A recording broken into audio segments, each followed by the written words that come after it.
मेरो जन्म भएको जिल्लाको नाम मकवानपुर हो। मकवानपुरको फापरबारी हाल बागमती गाउँपालिका पनि भनिन्छ। मेरो गाउँ अत्यन्तै विकट ठाउँमा छ, गरिबीको त्यो दायराभित्र। मानिसको जिन्दगी कसरी कुडिन्छ र मान्छेले त्यो गरिबीबाट उठ्न नसकेर कसरी थेचारिन्छ र जिन्दगीका पानाहरू कसरी लथालिङ्ग हुन्छन्, म आज सुनाउँछु तपाईँलाई।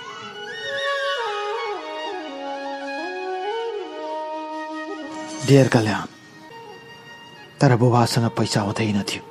घरभरि छोराछोरीहरू धेरै जन्माउनु भएका मेरो बुबासँग अशिक्षा र अज्ञानताको कारणले चरम गरिबीमा बाँचिरहेको मेरो बुबा आमाले मलाई ट्युसन पढ्ने पैसा दिन सक्नु भएन।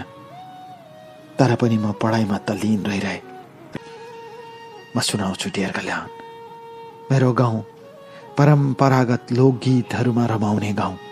मेरो गाउँ परम्परागत संस्कृतिमा रमाउने मेरो गाउँ।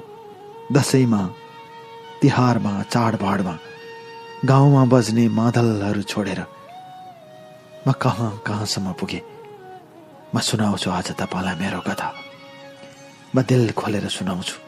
मलाई अझै पनि याद आउँछ मेरो गाउँको डियर कल्याण, बस मेरो गाउँको।